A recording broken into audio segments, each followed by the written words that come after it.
Number 14, we have 2 tangent of theta equals tangent squared theta plus 1.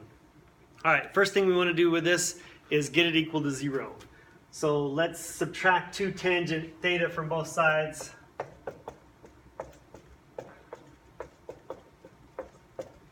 We get 0 is equal to tangent squared minus 2 tangent plus 1. And I've written it this way so that it'll make it easier for us to factor. We've got the squared term and then the tangent term by itself and then the constant term at the end. All right, so now let's factor this. We'll put our parentheses here. In order to get tangent squared, for the first terms to multiply to tangent squared, we need tangent theta and tangent theta. And to get our last terms to multiply to 1, the only way to do that is 1 and 1. And then these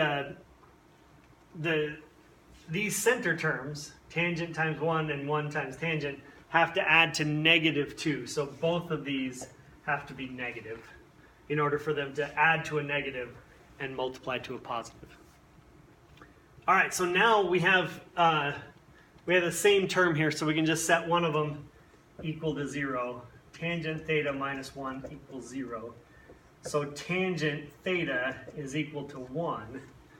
And if we look on our unit circle, remember tangent is sine over cosine. So on our unit circle, we're going to be looking for places where the sine and the cosine are the same, because anything divided by itself will be 1. So the places where sine and cosine are going to be the same are at theta equals pi over 4. Sine is square root of 2 over 2. Cosine is also square root of 2 over 2. So those will divide to 1. And